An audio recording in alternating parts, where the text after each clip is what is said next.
Guys, it's me boy Arfin Suman. This is my another blog. আজকের ব্লগটি আরও জোশ আরও স্পেশাল হতে যাচ্ছে, কারণ আজকের ব্লগটিতে দেখাবো বাংলাদেশ বিমানের one of the most sensitive secret গোপন জায়গা, যে জায়গাটা সর্বসাধারণের প্রবেশ নিষেধ এবং যারা বিমানে ভ্রমণ করে তারাও জানে না, যত যাত্রী আছে কেউ জানে না এই জায়গাটা সম্পর্কে। জায়গাটা কোন জায়গা, এই জায়গাটাতে কারা ব্যবহার করে, এই জায়গাটাতে কারা থাকে বা কারা ভ্রমণ করে, এই জায়গা সম্পর্কে কেউ এখন পর্যন্ত অবগত নয়। তো আজকে আপনাদেরকে দেখাবো বাংলাদেশ বিমানের ভিতরে গোপন জায়গায়। গাইস, চলে আসলাম বিমানের একদম পিছন সাইডে।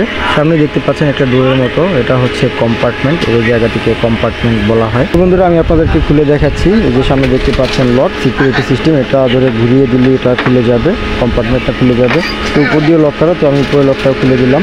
তো বন্ধুরা, ফাইনালি দেখতে পাচ্ছেন সিঁড়ি, এই সিঁড়ি দিয়ে এই কম্পার্টমেন্টের ভিতরে ঢুকে গাইস আমি আপনাদেরকে ভিতরে প্রবেশ করে দেখাচ্ছি এটার ভিতরে কি আছে। গাইস, ফাইনালি আমি গোপন জায়গার ভিতরে প্রবেশ করে ফেললাম। দেখতে পাচ্ছেন কত সুন্দর একটি গোপন জায়গা, একদম ওয়াও লেভেলে একটি গোপন জায়গা। এখানে দেখতে পাচ্ছেন একটি বেড করা আছে এবং পিলো রাখা আছে, এবং অন্য পাশেও দেখতে পাচ্ছেন এখানেও একটি বেড এবং পিলো রাখা। এটা মূলত একটা বেডরুমের মতো মনে হচ্ছে। অন্য পাশেও দেখি যে এদিকে কি করা আছে, দেখেন এখানেও একটা বেড এবং পিলো রাখা।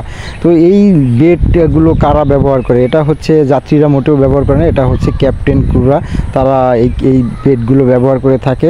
তারা একসাথে সম্মিলিতভাবে এই রুমটা শেয়ার করে থাকে তাদের বিশেষ কাজে। এখানে নৈতিক অনৈতিক সব ধরনের কাজই তারা এইটার ভিতরেই করে, এবং খাবার দাবার চা কফি তারা এই কম্পার্টমেন্টের ভিতরে রেস্ট নেয়, গোপন জায়গার ভিতরে রেস্ট নেয়, এবং সব কিছু এটার ভিতরেই করে, যেটা আমার মতে বলা উচিত না। তো বন্ধুরা, দেখতে পাচ্ছেন নিচের দিকে নামার যে সিঁড়ি, তো এই যে দেখতে পাচ্ছেন সিঁড়িটা কত সুন্দর।